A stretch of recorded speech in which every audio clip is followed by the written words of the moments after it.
Oi pessoal, tudo bem? Aqui é a Mari, responsável pelo comercial e o marketing do IGIC, e hoje a gente está aqui para mais um episódio do nosso podcast, o Na Cadeira com o IGIC.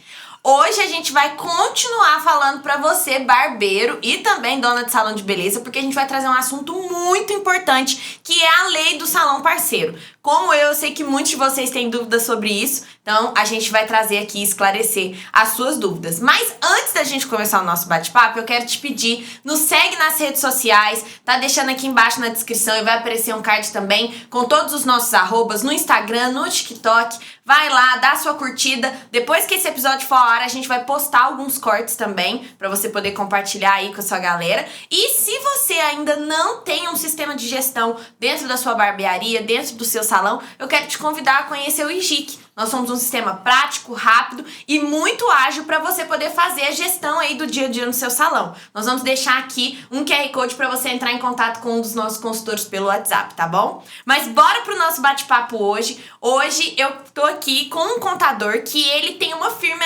especializada em salões de beleza e barbearia, é o pessoal lá da GMCA Contadores Associados, e eu tô aqui com o Gilvani hoje. Gilvani, muito obrigado por aceitar esse bate-papo conosco. Oi, pessoal. Eu que agradeço o convite, né, por estar representando aqui a classe da área de beleza. A gente ingressou nessa área até mesmo pela dor do profissional. Meu nome é Gilvani Borba, né, sou representante lá da GMCA Contadores e atuo na área desde 2015. Então, tem 9 anos aí que a gente vem nessa vertente, né? E o ano passado a gente firmou uma parceria junto ao sindicato e, consequentemente, a gente conheceu o IGIC, né? E tá trabalhando junto por conta dessa necessidade das barbearias, dos salões e até mesmo a dificuldade de entender a lei do salão parceiro e quais são os reais benefícios, né? Sim. Então, assim, a gente vem trazendo e tentando explicar melhor, trazer mais para o cotidiano dos profissionais da área de beleza que foge um pouco ali do operacional deles, né? Mas a gente está aqui e espera ajudar, contribuir nesse bate-papo. É isso, muito obrigada. Eu queria começar te fazendo uma pergunta, fora um pouco ainda da lei do salão parceiro, para a gente poder chegar até esse ponto. Porque assim, muita gente acha que a realização do sonho de ser empresário, ele começa só ele alugando o espaço, tendo os equipamentos e começando a atuar. Eu queria que você falasse qual que é a importância, mesmo da pessoa no inicinho, ter um profissional da contabilidade junto com ele, assim, o que isso traz de benefícios para esse profissional? Então, é super interessante, né, essa pergunta e, tipo assim, tem até um impacto forte. Por quê?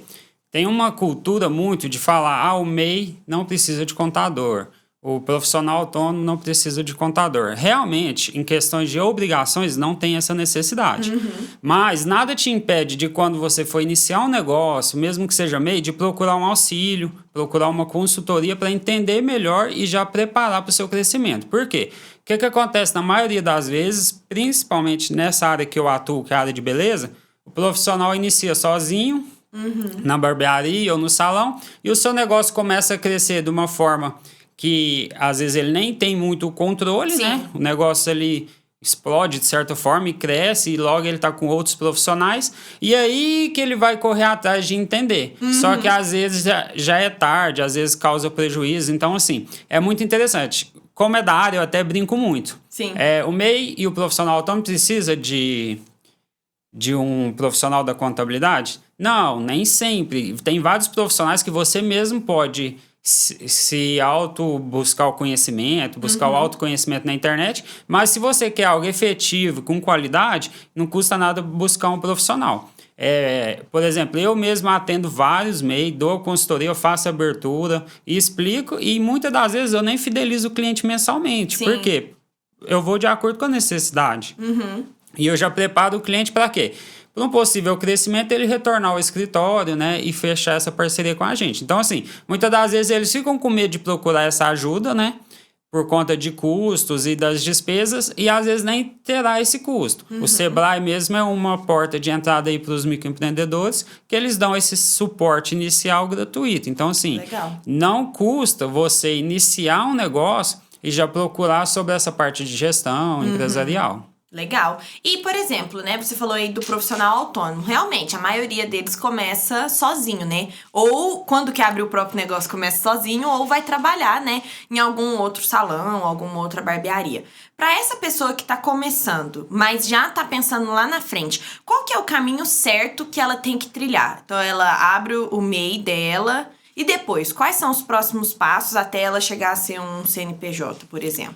Olha, o MEI é na área de beleza, né? Vamos falar. O sim. profissional autônomo na área de beleza, o mais ideal é que ele abra o microempreendedor, até mesmo pelo custo-benefício, porque o valor mensal ele é muito baixo e você já está contribuindo com o INSS. Sim. E automaticamente, quando você abre o MEI, você já está abrindo ali o seu CNPJ, você ainda não é uma pessoa jurídica, você é equiparado a uma pessoa jurídica. Simplesmente o governo fala, olha, você é autônomo, a gente vai te dar esse CNPJ para você trabalhar de uma forma mais simples e mais barata. E aí você vai se moldando. A dica que eu sempre passo para aquele, principalmente aquele que tem uma visão de crescimento, é o quê? Já tentar separar o que é empresa, o que é pessoa física. Isso aí é um ponto crucial, que a maioria dos empresários crescem e não conseguem depois fazer essa separação com facilidade. Legal.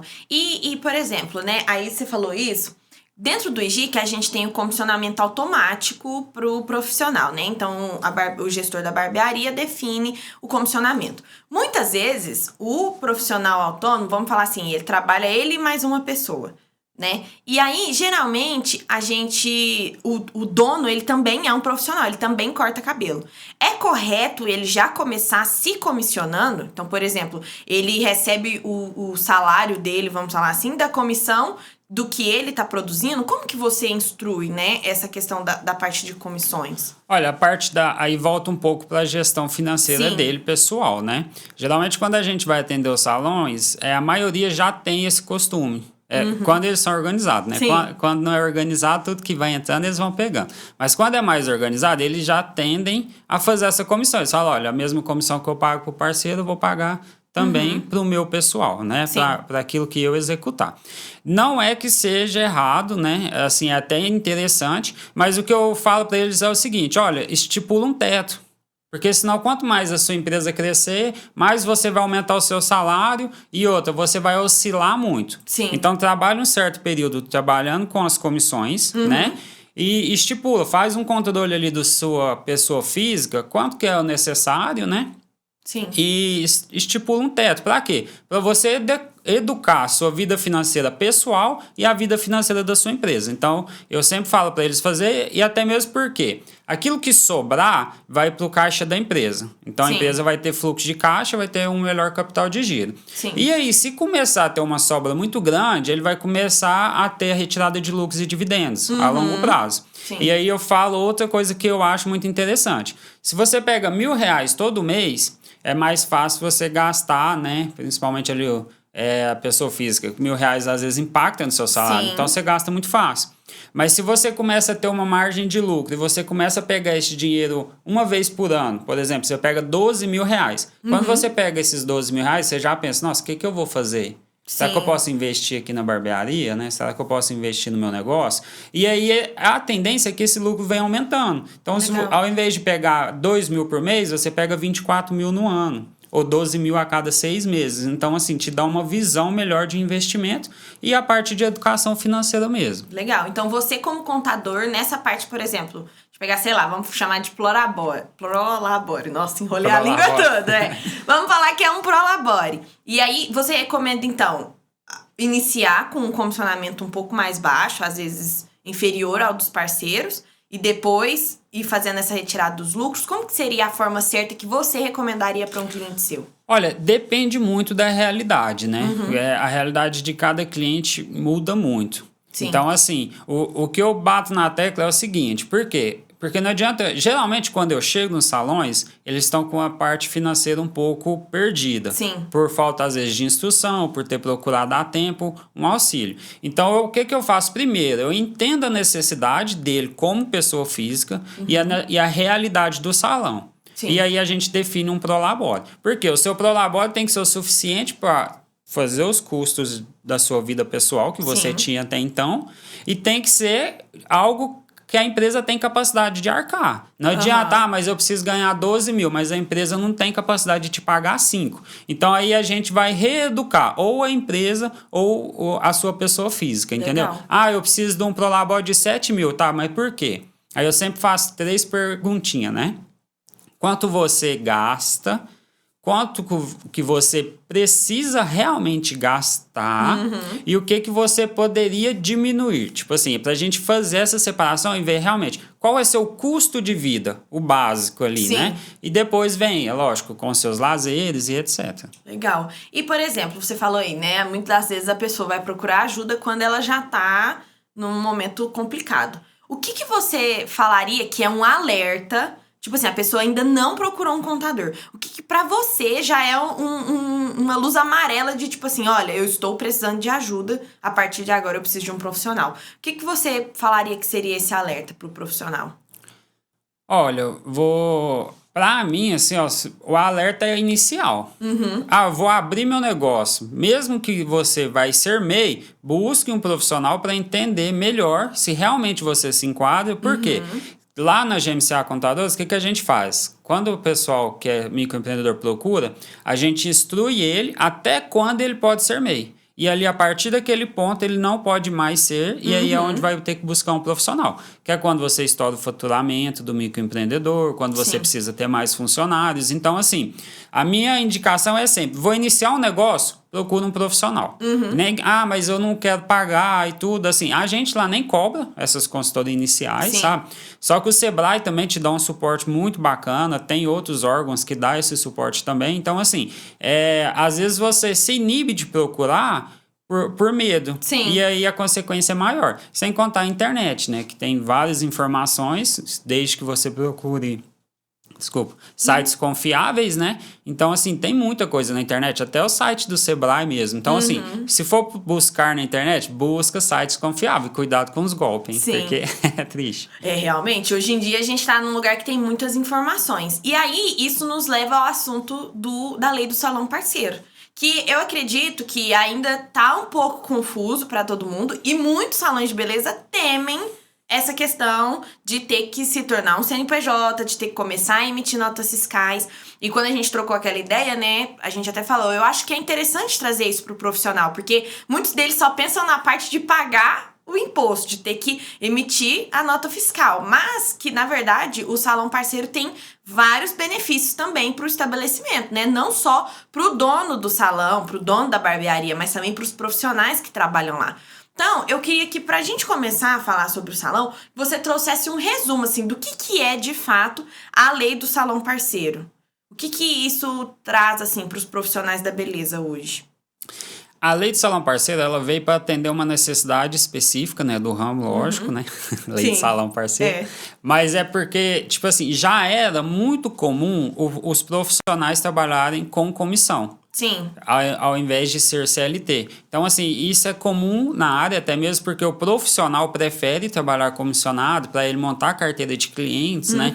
E às vezes depois abrir o seu próprio salão ou ir crescendo ali dentro mesmo daquele estabelecimento. Então, assim, e como não tinha um respaldo jurídico, foi necessário, né? Foi até um destaque aí na época que saiu da parte trabalhista. Por quê? Porque deu um respaldo jurídico para os dois lados. Por quê? O que acontece muitas das vezes na lei trabalhista? Tem um comum acordo entre o empregador e o profissional, mas não é respaldado na lei. Então, não tem validade jurídica. E aí pode ser que te dê problemas futuros nessa parte de funcionário, vínculo empregatício, etc.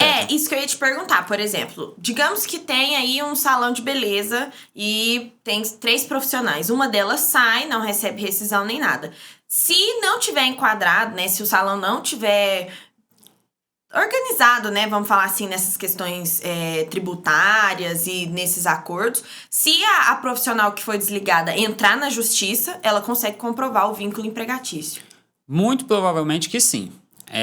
Aí tem que ser analisado, né, cada caso, a frequência e tudo, mas geralmente a carga horária de salão, ela é extensa, né? Ela é grande. Geralmente entra 9, sai 9, depende, final de semana, final de ano. Então, assim, Na maioria das vezes, sim. Inclusive, na lei do salão parceiro fala que se não tem o contrato homologado, será considerado vínculo empregatício. Então, aí gera todos aqueles ônus, né, de funcionário. Então, assim, essa parte é muito interessante, mas muito criteriosa também. Sim. Tem que tomar muito cuidado, entendeu? Exato. Fazer da maneira correta. E não adianta também, às vezes, eu tenho pelo salão parceiro, mas eu tenho 5 profissionais e 2 não. Então, esses 2 vai vir a te dar dor de cabeça, entendeu?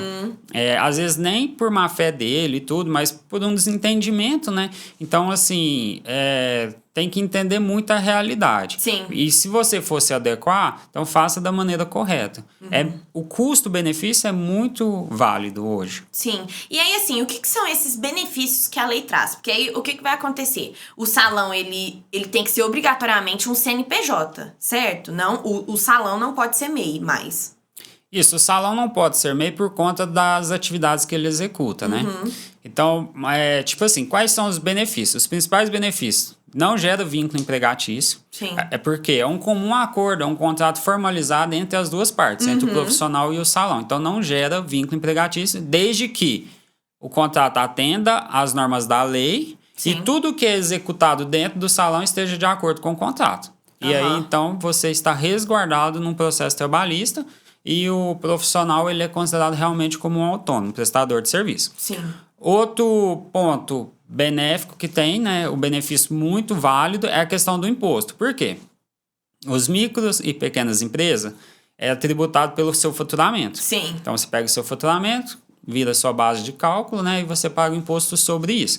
No caso da lei do salão parceiro, a lei traz que poderá abater as comissões desses parceiros do seu faturamento.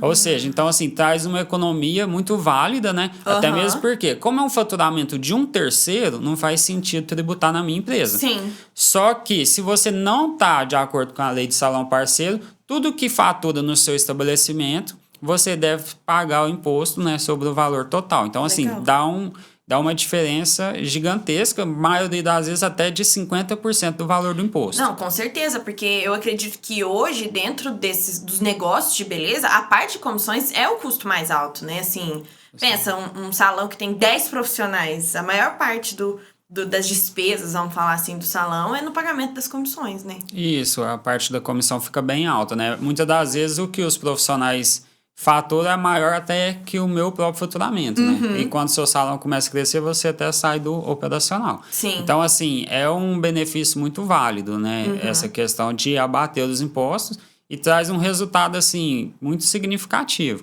Eu já peguei empresas que tinha todos os contratos, o contrato homologado. Sim. E não abatia os impostos. Aí, pelas contas que eu fiz na época, tipo, ela pagava 2.000 de imposto, deveria estar pagando 1.200, R$1.000. Então, tipo, era quase R$1.000 por mês que ela perdia só de imposto. Entendeu?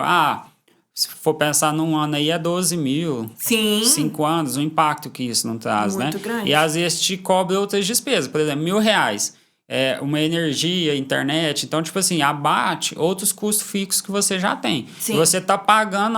Pagar imposto já não é bom, né? Pagar indevido, então, Deus me livre. Nossa, misericórdia. Pagar mais, socorro. E não conseguir pegar de volta, né? Porque já era. Isso, e não adianta. Se você não tem o regime protocolado, se você não tem os contratos formalizados e homologados, você não atua como salão parceiro. Se você não atua como salão parceiro, você não pode deduzir. Entendi. E aí, então, vamos desmistificar, né? Vamos debulhar aqui esse processo.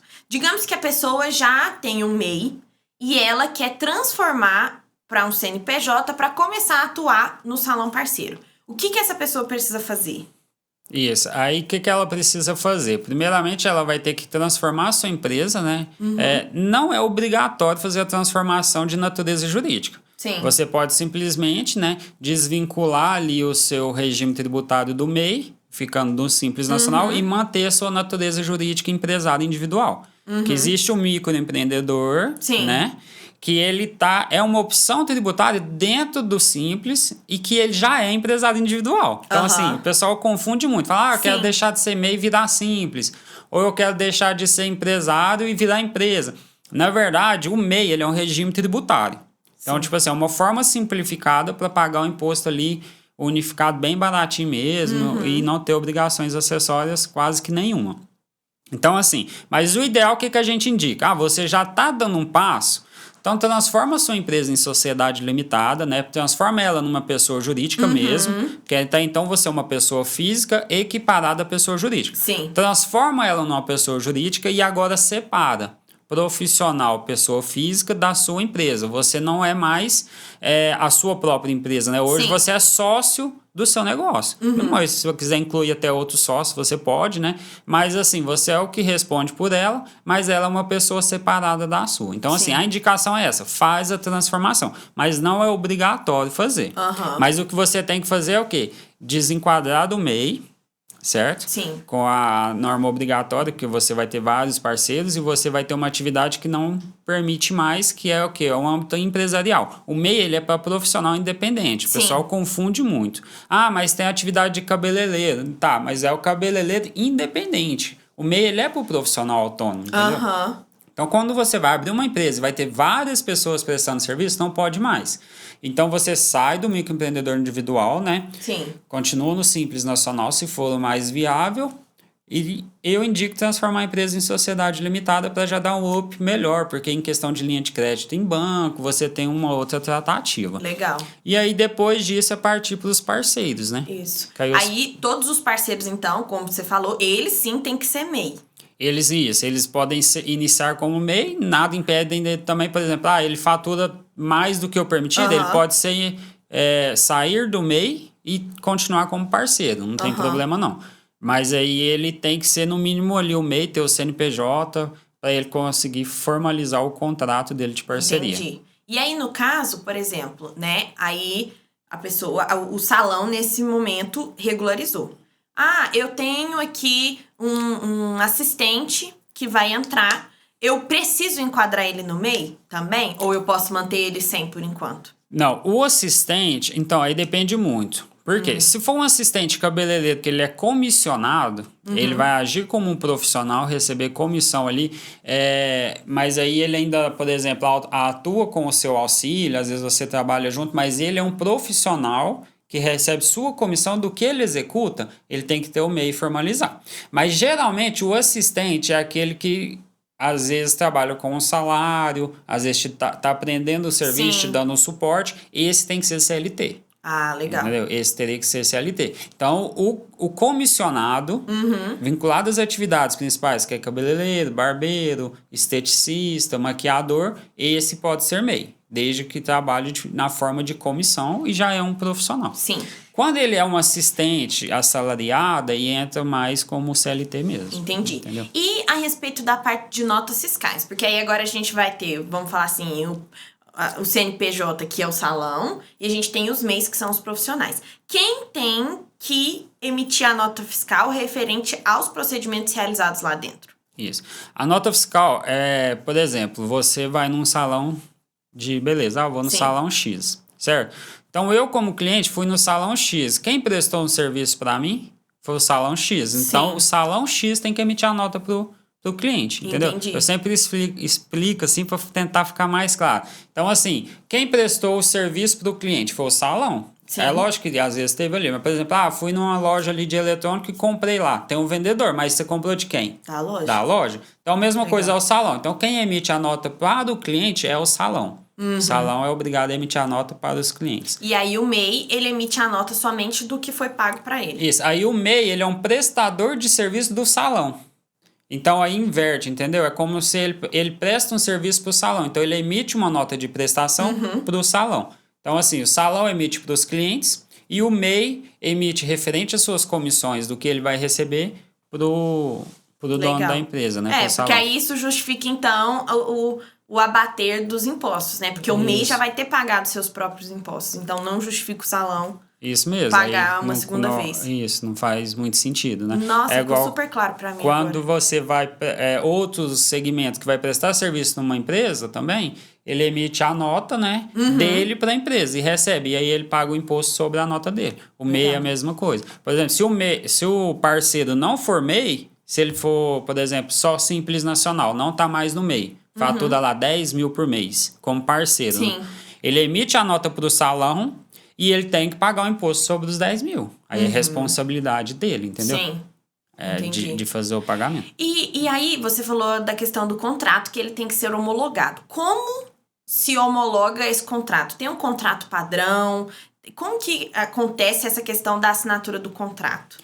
Olha, geralmente tem vários modelos, né, de contrato. Geralmente eu indico sempre buscar o sindicato, né, de referência. Por quê? O sindicato de referência vai ter um modelo para te fornecer. Ou então procurar um advogado para formalizar. Por quê? Às vezes você pega na internet um contrato, tá lá, contrato salão parceiro, mas ele não tá nos moldes da lei. Sim. Então ele perde a veracidade dele. Ele não tem validade. Entendi. Então o que você tem que procurar é fontes confiáveis. Geralmente o sindicato. Como que homologa o contrato? É no Ministério do Trabalho, quando não houver sindicato de representação. Por exemplo, na nossa cidade de Uberlândia, a gente tem o sindicato que representa a classe. Então, os contratos são homologados no sindicato. Se você está em algum município, alguma região que não tem um sindicato responsável, procura o Ministério do Trabalho que responde aí pela sua área aí, né? Entendi. E aí, por exemplo, uma vez que eu homologo esse contrato e o parceiro assina, como que eu faço a dissolução, né? Como que eu dissolvo esse contrato? A hora que ele decidiu não trabalhar mais comigo, ele quer sair ou para prestar serviço para outra pessoa ou para abrir o próprio negócio. Como que a gente encerra essa parceria? Aí você tem que fazer o distrato. Faz o distrato, assina, não tem necessidade da homologação do distrato. Aí você faz ali o distrato, né? Tenta buscar sempre a forma mais confiável e segura. Busque sempre uma referência, né? Para fazer esse distrato para você. E aí assina toda a documentação e não tem mais necessidade de fluir. Entendi. E, por exemplo, né? Você falou aí da questão do sindicato. A pessoa que adere à lei do salão parceiro, ela tem que estar ligada ao sindicato? Como que fica essas obrigações do salão para com o sindicato? Não necessariamente. O sindicato, ele é uma entidade de apoio aos profissionais. Então, assim, ele veio com a intenção de ajudar, de explicar, de clarear ali e trazer benefícios, né? Mas a lei do salão parceiro, ela é uma lei à parte disso. Ela é uma lei nacional, ela é uma lei federal. Então, assim, eu não estou vinculado ao sindicato, mas eu quero optar pela a lei do salão parceiro. Nada te impede, desde que você homologue os contratos no sindicato. Aí você, mesmo, não quero ser associado ao sindicato, um exemplo. Então, eu estou impedido de participar da lei do salão parceiro, não porque a lei ela é para todos, né?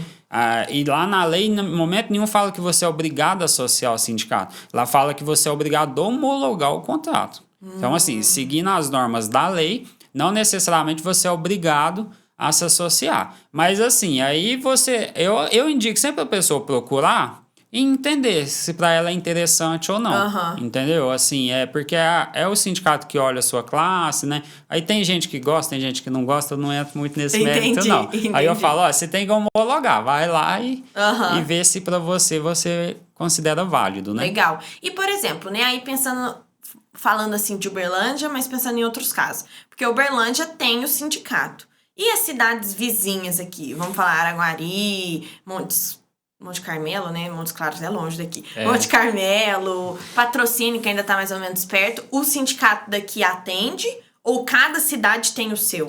Geralmente, você tem que procurar o sindicato, né, da sua região ou mais próximo. Geralmente, o sindicato pode atender outros municípios. Por exemplo, às vezes tem um sindicato daqui que atende Uberlândia e Araguari, que é muito perto, né?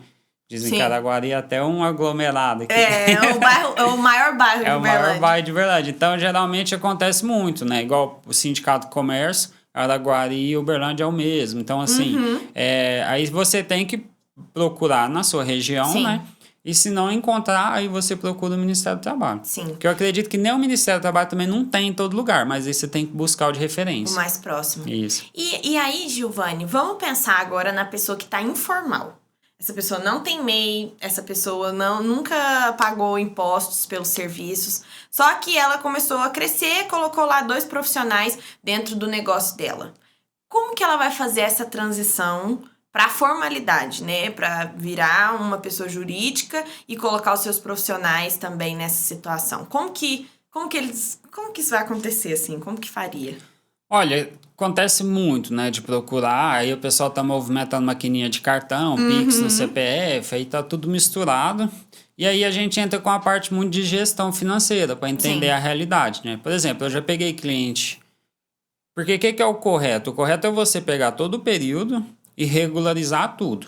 Entendeu? Entendi. Mesmo que retroativo. Ah, na pessoa física, então vamos fazer aqui, pagar os impostos na pessoa física e ver tudo aquilo que está enquadrado na lei.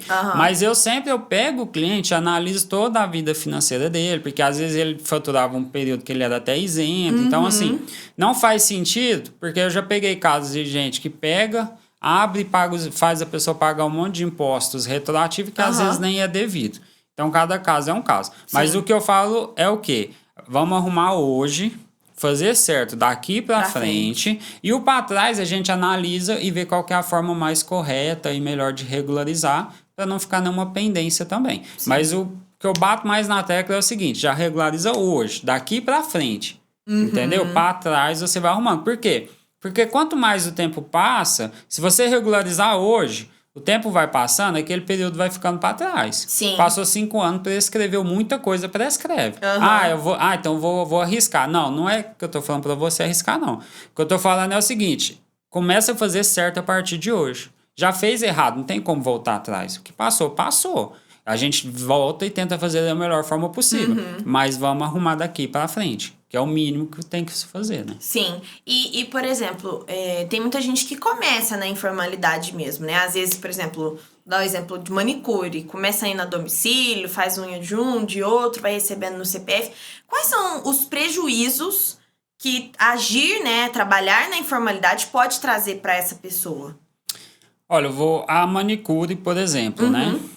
A manicure que ela trabalha totalmente na informalidade, se ela for casada e vier a engravidar, ela já não tem direito à licença maternidade. Então, assim, formalização do MEI ela é muito simples e muito barata para hoje você correr o risco. Então, assim, não é viável, em quase hipótese nenhuma, você trabalhar como pessoa física. Sim. Lógico, tem algumas profissões que são exceções. Mas, no geral, aquilo que se enquadra no MEI não faz mais sentido. Entendeu? Sim. Porque, assim, te gera vários prejuízos. A questão da tributação na pessoa física, ela é uma carga tributária muito mais alta. Então, assim, ela chega a 27,5%. Então, e é um faturamento baixo. Se você ganhar ali, faturar, né? Nem é ganhar. Se você faturar acima de 6, 7, 8 mil, já começa uma carga tributária muito alta. E nem sempre isso tudo é ganho. E aí, quando você não declara isso, e a Receita entende que você tem esse recebimento, para eles é tudo rendimento. Não faturamento, entendeu? Então, se você não declara, a Receita entende que é rendimento. Então, a gente tem que tomar muito cuidado com isso. E não faz mais sentido, né? Porque o MEI você vai pagar uma média aí de R$ 75, R$ 76 reais e conta como benefício de aposentadoria do INSS por idade, né? Você consegue aposentar, tiver as contribuições necessárias. E se precisar de um afastamento, uma licença maternidade, você consegue também. Então, legal. Assim, hoje não tem nem lógica. A pessoa que trabalha como autônomo e não tem nem um MEI, ele tá precisando de um choque, assim, vamos acordar para a vida, né? Mas eu acredito que essa questão, assim, do MEI não é uma coisa tão nova mais, né? É recente, mas não é novidade, assim. Mas tem muita gente que acha que vai ter que pagar muito imposto. Por exemplo, eu sei que tem gente que tem pavor de pagar imposto de renda. Só que, igual você falou, né? Muitas das vezes a pessoa física tá aí pagando mais impostos do que uma pessoa equiparada, né? Uma pessoa jurídica. Isso. E aí, por exemplo, né? Como que funciona essa questão das taxas do MEI? Só pra deixar um pouco mais claro pro pessoal. Paga a abertura e depois faz um pagamento mensal. Você paga mais os impostos. O que é devido quando a pessoa é MEI? Tá, o MEI, ele paga mensalmente só a guia DAS, né? A guia DAS MEI, que é o documento de arrecadação do Simples, do MEI. Que ela é o quê? Ela é 5% do salário mínimo para a contribuição do INSS. E você paga mais uma parcela que ou se você for comércio, você paga R$1 de ICMS. E se você for serviço, R$5 de ISS. Vai dar uma média mensal de uns R$76, entendeu? Para você atuar como MEI. E isso é o gasto que você tem mensal. Certo? Para abertura não tem custo para abrir, não tem custo para fechar. Legal. E não tem custo para fazer a declaração anual. Isso não tem custo de taxa de governo. Ah, eu vou procurar um profissional para me instruir. Sim. Aí você vai pagar o serviço do profissional. Tem muitos sites aí de golpe, eles até clonaram uma vez o portal do empreendedor, que eles colocam lá, você digita os dados do MEI e eles te mandam a guia para pagar. Eu acho um absurdo, né, esse site funcionar até hoje dessa maneira, mas acontece muito e muita gente paga, porque às vezes aí eles jogam um valor que o pessoal paga. Ah, vou pagar isso aí. Ontem mesmo, encontrei um cliente. Aí ele fez a declaração dele lá no aplicativo que ele achava que era do oficial do MEI e saiu lá para ele pagar R$62. Aí ele, vou pagar. Nossa, ficou barato minha declaração de imposto de renda. R$62, mas nem é, entendeu? Nem faz sentido. Eu não faço de graça, porque eu demando o meu tempo. Sim. Entendeu? Mas eu explico o quê? Que é parte do meu serviço. É igual a abertura é gratuita, não tem custo. Sim. Só que a pessoa vai lá no meu escritório, eu explico para ele todo o norte ali do que é ser MEI e da migração, quando é necessário. Então, eu passo uma consultoria para ele, geralmente de 1 hora, até mais, de acordo com a necessidade. Então, eu não cobro para abrir o MEI. Eu cobro a consultoria que eu passo para ele, entendeu? Sim, entendi. E aí, mensalmente, então, vai pagar essa questão do DAS, né? E essas outras taxinhas. E referente ao que ele recebeu. É só o DAS que ele paga, né? É fixo, o valor é 70 e poucos. A taxa já está inclusa no DAS também. E referente ao valor do faturamento, ele não paga. Por exemplo, eu faturo até R$6.000 por mês, está dentro do mês. Não tem despesa mensal. Sim. Mas o que acontece? O MEI, ele é uma pessoa física equiparada jurídica, né? Só que parte disso vai para a sua renda de pessoa física. Sim. Então, se você começa a ter... eu faturo 80 mil no ano. Não faço controle de despesa, não faço controle, não tem contabilidade, não faço nada. Então, aí você tem que obedecer às normas da legislação, porque talvez parte disso vai ser tributado na sua pessoa física. Entendi. Só que aí tem que ter uma análise, é uma análise um pouco mais complexa. Por isso que eu indico procurar, às vezes, um profissional, sabe? A declaração do MEI, ela é obrigatória anual, é uma única declaração por ano. E sempre coincide ali de dar... ela finaliza em maio. Então, inicia em janeiro, finaliza em maio, que é quando finaliza também a de pessoa física. Sim. Então, geralmente, a gente junta as duas para fazer ali bem bacana. Então, Legal. assim, é um custo anual e que, às vezes, vai te dar umas possibilidades melhores. Porque tem gente que fala, não, eu mesmo faço. Declaração de faturamento é muito simples. Beleza, mas você entende todo o seu faturamento? E aí, o que acontece? Passou maio, chega junho, julho, você precisa financiar um apartamento... Quero comprar um carro, um imóvel, você não fez a de pessoa física. Ou fez de maneira incorreta. E aí não tem validade. Então, assim, você que é MEI, que é autônomo, procura o profissional. Para quê? Para fazer a sua declaração de renda da maneira correta. E que vai te trazer benefícios, né? Sim, legal. E quando a pessoa chega no ponto de desenquadrar do MEI? O que é essa virada aí que precisa acontecer? Ela tem que acompanhar o faturamento dela mensal, né? O faturamento do MEI hoje, na legislação atual, é de 81 mil. Né? Tem uma previsão aí para mudar. Tá para acontecer, desde 2021 não aconteceu ainda. Mas, assim, aí dá uma média de 6.750 por mês. Se você fatura bem acima disso, fatura bem mais do que isso, então já tem que procurar um profissional para fazer o desenquadramento. E se você também tiver algum outro requisito que não se enquadra, por exemplo, vou ter um sócio, não pode ser MEI, vou ter mais de um funcionário, não pode ser MEI, ou se você for ter um funcionário que às vezes vai ganhar mais do que o piso salarial, também não pode ser MEI. O MEI pode ter um funcionário que ganha o salário mínimo ou o piso da categoria. Entendi. Entendeu? Então, se o seu negócio começa a crescer, aí eu te indico sempre buscar um profissional. Entendi. E aí, mesmo a pessoa sendo um CNPJ, ele pode trabalhar sozinho de forma autônoma. Pode, tá? Por exemplo, sou uma cabeleireira, quero continuar cortando cabelo sozinha aqui, mas aí eu pego e abro um CNPJ. Aí o ideal é ficar até que o faturamento dê certo, né? Você fica como MEI, porque é a maneira mais barata, né? Sim. O MEI ele foi justamente para essas pessoas. Entendeu? Mas aí, por exemplo, aí depois essa cabeleireira começou a faturar muito, sozinha. Aí ela enquadra no Se Simples, passou dos 6 faz... mil, aí ela já tem que sair do 6.750 por mês ali, ela já tem que ser desenquadrada. Entendi. Se a média dela passou disso, entendeu? Entendi. Passei só um mês, só dezembro, que é muito bom, eu faturei 12, mas os outros eu faturei 4. Então, faz o cálculo, se não deu 81 mil, não tem problema. Entendeu? Um mês pelo outro. Mas se na média passou disso, aí tem que sair. Entendi. Independente se você trabalha sozinho ou com alguém. Entendi. E aí, ainda dentro dessa questão do salão parceiro. Porque a lei de salão parceiro, ela veio para trazer transparência, né? Nesse relacionamento do salão com o profissional. Como que funciona essa questão das comissões, né? Porque quando vai ter o pagamento, o salão, ele precisa, né, mostrar o que foi o comissionamento, o MEI emite a nota e aí o salão paga. Como que você geralmente indica essa questão da transparência das comissões para os salões? Qual que é uma forma, assim, bacana de fazer? Porque, como um profissional autônomo, é justo que o profissional ele tenha um acompanhamento do seu financeiro dentro daquele salão. Então, como que você recomenda isso para os seus clientes? Olha, sempre ter um bom sistema de gestão. Porque um bom sistema de gestão... Gente, hoje é muito barato ter um sistema completo, entendeu? Não é algo assim, nossa, vou pagar um sistema, vai me quebrar. Não.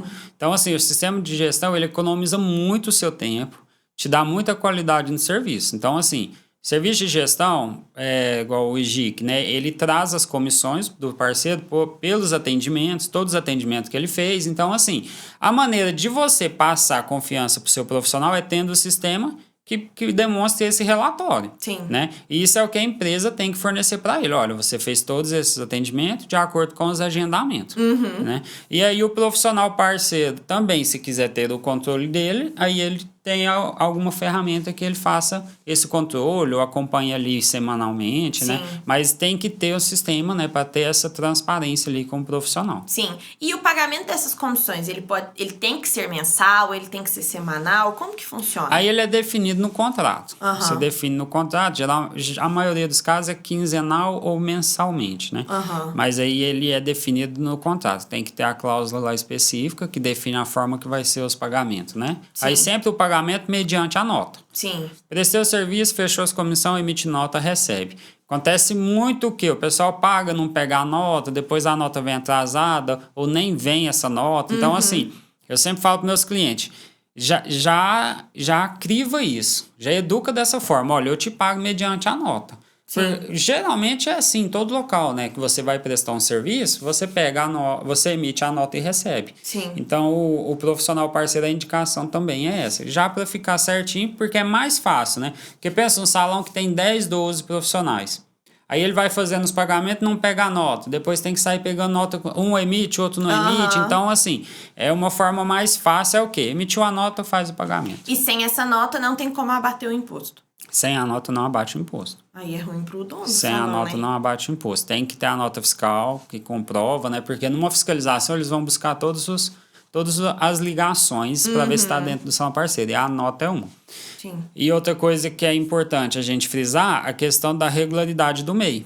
Para o MEI atuar como profissional parceiro, ele tem que estar com o CNPJ sempre regular. Sim. A guia do DAS-MEI do parceiro, quem recolhe é a empresa. É o salão que vai fazer o recolhimento. Sim. Mas quem paga é o profissional. Tá, mas como assim, né? Por exemplo, o débito ele é gerado para o profissional, no meu CNPJ. Sim. Vamos supor que eu sou um barbeiro do seu salão. Mas aí o seu salão vai fazer o pagamento da guia para quê? Para garantir que está em dia. Tá em dia. E quando você for pagar minhas comissões, você abate o valor daquele pagamento. Legal. E aí repassa para mim, né? Você me entrega o meu comprovante de pagamento. Ó, paguei aqui sua guia de R$75, então abati da sua comissão. Para que isso? Porque muitos benefícios do INSS só é garantido se o pagamento for feito em dia. A gente tem que manter em dia para ter o benefício. Legal. A carência só começa a contar a partir do primeiro pagamento em dia e aí ele se manter, entendeu? Entendi. Então, se paga tudo atrasado e uma cabeleireira vem a engravidar dentro do salão, ela não vai ter direito ao salário maternidade. Por quê? Porque nunca pagou ou pagou atrasado, nunca começou a carência dela.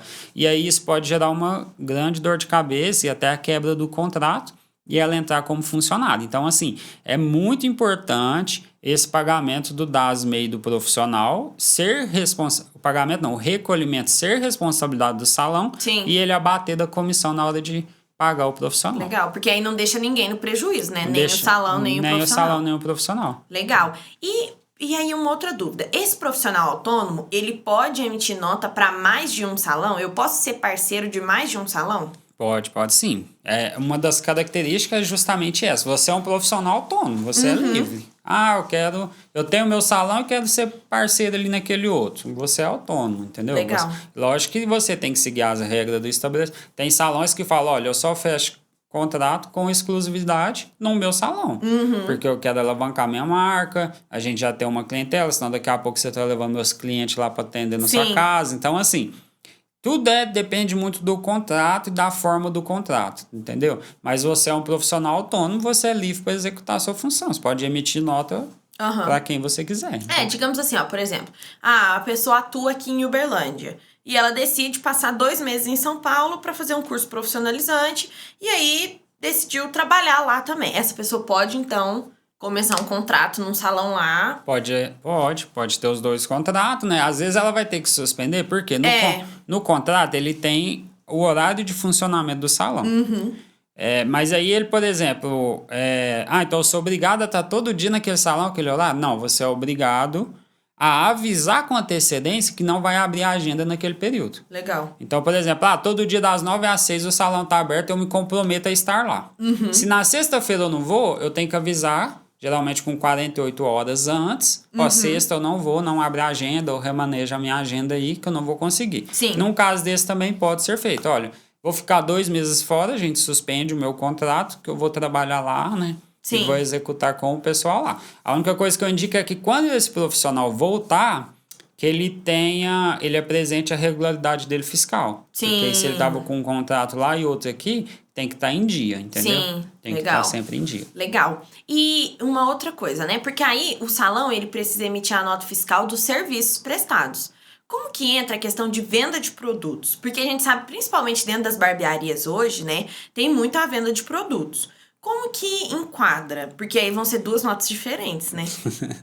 Tá entregando o povo das barbearias. Ai, eu quero saber. Eu tô tirando a dúvida de todo mundo. Não citei nomes, hein? Não citei nomes. Não, mas é verdade. É bem a realidade mesmo. Só que a nota de venda, ela é separada. A nota de venda, ela é de competência do Estado. Sim. O Estado que é responsável pela circulação de mercadoria. Prefeitura, serviço, ISS, né? Imposto sobre serviço ali. E a venda de mercadoria já é regida pelo Estado. Então, é uma nota fiscal de venda. Geralmente, no salão, como é a venda para consumidor, deve ser emitida a NFCE, que é o cupom fiscal ali, né? Ou substitui o cupom fiscal, Sim. que é a NFCE. Entendi. Entendeu? Então, assim, aí ele tem que ter essa emissão separada e aí não entra na parte do salão parceiro. Essa parte não entra. Por quê? A parte do salão parceiro, ela é comissão sobre o serviço prestado. De cabeleireiro, etc, etc. Então, vendedor... eu sou cabeleireiro e faço as vendas, entendeu? Sim. Então, geralmente, essa comissão não abate. Entendi. Nas vendas. Porque aí é um imposto já federal, do parte estadual, né? Sim. Mas, assim, eu te pergunto porque, por exemplo, né? Digamos o MEI, o profissional que ele é MEI, ele pode realizar a venda de produtos da mesma forma. Pode. Aí não tem necessidade da emissão de nota, né? O MEI, quando ele é MEI, ele pode vender, ele não é obrigado a emitir nota para consumidor final, né? Só se ele for vender para outro CNPJ. Entendi. Aí ele tem que fazer a emissão da nota. Entendi. Mas uma coisa que é muito importante, o MEI ele não é obrigado a emitir nota de venda, mas ele é obrigado a comprar com nota, porque Sim. ele é um CNPJ. Então, assim, a legislação pega muito nisso, entendeu? Sim. Acho que 80% dos MEI que é comércio não tem nota de entrada, Então, não compra, só vende. Então, porque eu acho que isso é importante também frisar, porque no salão de beleza nem tem tanto ainda essa venda de produtos. Eu acho que o pessoal ainda não abriu o olho para isso. Mas, por exemplo, hoje a venda de produto, acho que dentro de barbearia, impacta bastante no faturamento. Na verdade, é uma estratégia que tem aumentado muito nos últimos anos. Só que assim, o dinheiro sai do caixa, né, para comprar. E o dinheiro entra também quando a galera compra. É muito importante o pessoal ficar atento nessa questão. Olha, é muito importante. Do pagamento dos impostos também. É muito importante essa questão tributária, porque se você vende um produto... beleza, Giovanni, mas eu não... Não, meus clientes acham que nem me falam isso, né? Senão eu infarto. Mas se você vende um produto... E assim, não emite nota de venda, não tem inscrição estadual, só tem atividade de cabeleireiro, né? Então, se você vende o produto, mas eu preciso acobertar aquela entrada de dinheiro, então eu vou incluir na nota de serviço. E aí você paga o quê? Imposto sobre o serviço. Para quem Sim. que vai esse dinheiro? Para a prefeitura. Prefeitura. Se um dia o Estado identificar na fiscalização que você fazia venda de produtos, aquele imposto que você pagou para a prefeitura, você vai ter que pagar também para o Estado. Vai pagar dobrado. Então você vai pagar 2 vezes. Então tem que ter muito atento nisso. Por quê? O que acontece? O pessoal começa a comprar demais. O pessoal começa a comprar demais porque eles estão vendendo. Sim. E aí uma barbearia que tem 2 profissionais compra o produto ali para atender 10 barbearias. E aí isso começa a chamar a atenção da fiscalização estadual. Olha, Sim. é um CNPJ que só presta serviço, mas está usando muito shampoo, hein? Então tem alguma coisa errada. Quantos cabelos vocês estão Aí usando? já teve muitos... Eu já peguei um caso numa fiscalização que ela enquadrou as grandes indústrias. Não sei se foi Minas, mas eu acho que foi Minas, viu? Ele enquadrou algumas indústrias que vendia para profissionais salões que não tinham inscrição. Quando não tem inscrição estadual, considera consumidor final. Ou seja, ela está comprando para utilizar. Sim. Certo? Só que era em grandes quantidades. Era em grandes quantidades. E aí fiscalizou a indústria e fez uma cobrança ali geral, porque pelo quantitativo entendeu que ele era sim um contribuinte, deveria estar pagando imposto.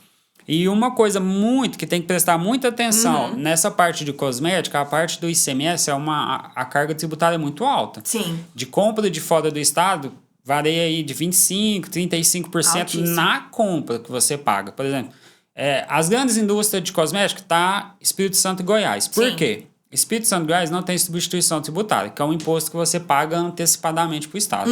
Então eles concentraram lá. Sim. Por quê? Porque eles não vão pagar esse imposto antecipado. Legal. Venderam para Minas, Minas tem. Aí o que o estado de Minas fala? Ah, beleza, você está comprando de Goiás, então você vai pagar o meu imposto até o final da cadeia. Aí você tem que pagar todo aquele ST do ICMS na compra. Então, se você está comprando de fora do estado, produto de cosmético, e não está pagando o IST, você pode estar gerando um passivo ali fiscal muito alto. E às vezes nem compensa a venda. Perigoso. Porque dá uma média de... Eu não lembro, acho que shampoo é 30%, o outro é 35% na compra. Se você joga uma margem de venda baixa, você não está pagando nem o imposto que está gerando o débito, entendeu? Então tem que ficar muito atento com isso. Perigoso esse trem, hein? De vender sem E pagar essa imposto. fiscalização na compra, se você compra com nota de fora do estado, a fiscalização ela é muito intensa, acontece muito. Porque é cruzamento automático, e o estado vai só juntando as notas lá, depois ele manda a cobrança. Toque, toque, toque. Quem é? Essa parte Receita Federal. essa parte. E assim, uma vantagem de vender os produtos é que a alíquota inicial no Simples Nacional, ela é menor do que a do serviço. O serviço Sim. começa em 6% e a venda começa em 4%. Quando a gente fala de cosmético, como tem essas questões de pagar imposto antecipado, então, por exemplo, se você compra um imposto... compra um imposto, aí ficou bom. Se você compra um produto aqui no estado de Minas para você revender na sua barbearia e é cosmético, não faz sentido você vender sem nota ou incluir isso na nota de serviço. Já é errado, né? Eu falo Sim. assim, questão de economia. Você vendendo na nota, se você comprou interno de Minas, o ST já vai vir pago, então de 4% já vai cair 1,35% mais ou menos.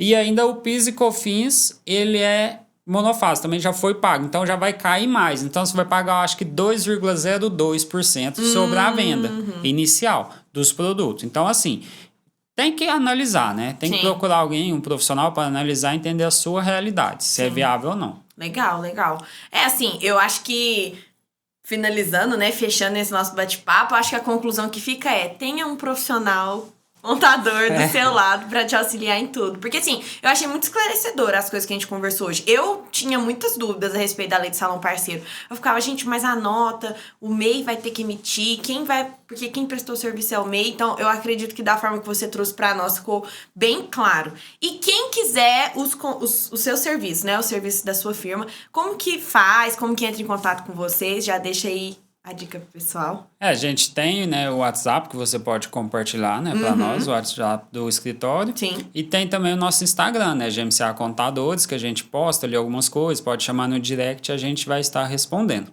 E Legal. aqui para a cidade de Uberlândia, a gente está iniciando com o sindicato uma parceria para dar esses atendimentos na segunda-feira. Legal. A gente vai agendar os horários para tirar essas dúvidas sem custo nenhum, entendeu? E explicar melhor para o profissional que está ingressando Legal. na área. Então, assim, a gente dá esse apoio.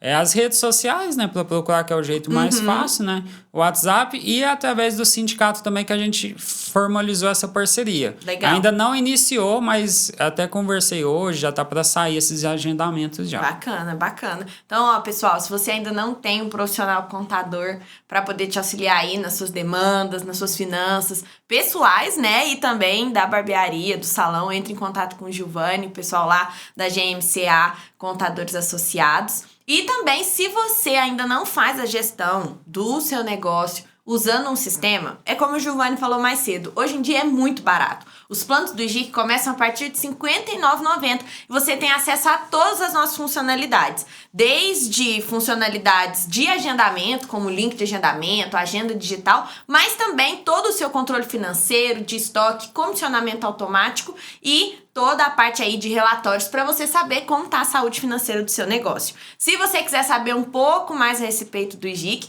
o nosso QR Code vai estar aparecendo aqui de novo. Não hesite em entrar em contato conosco, que a gente está aqui para te ajudar. Giovanni, muito obrigado por esse bate-papo. Fiquei muito feliz de você ter vindo, tirado, esclarecido as nossas dúvidas. E tem alguma coisa aí que você quer falar, deixar uma mensagem final para o pessoal que está nos ouvindo? Não, eu agradeço muito, né, o convite. Eu acho que é sempre bom a gente esclarecer essas dúvidas e tirar um pouco esse mito, né, de quão doloroso é ingressar. Mas se você pensa em crescer, não tem como você ficar travado. Você tem que abrir a sua mente, né? Sim. Então, assim, quanto mais longe você quer chegar, mais esclarecido você tem que estar. Então, assim, pessoal, procure um profissional, às vezes nem tem custo, entendeu? Ou procure órgãos que vão te ajudar e tenha um bom sistema, né? Eu sempre indico o IGIC, que é o nosso parceiro, porque na área ali ele é muito adepto às mudanças, né? Sempre tá acompanhando a gente na legislação. Então, assim, é um parceiro bem bacana que a gente tem aqui na cidade e na região. Isso aí, muito obrigada, Giovanni, obrigado pela parceria. Pessoal, semana que vem tem mais Na Cadeira com o IGIC. Compartilha já o link desse episódio com seus amigos. Entra nas nossas redes sociais para você dar uma olhada nos cortes. E até semana que vem. Tchauzinho!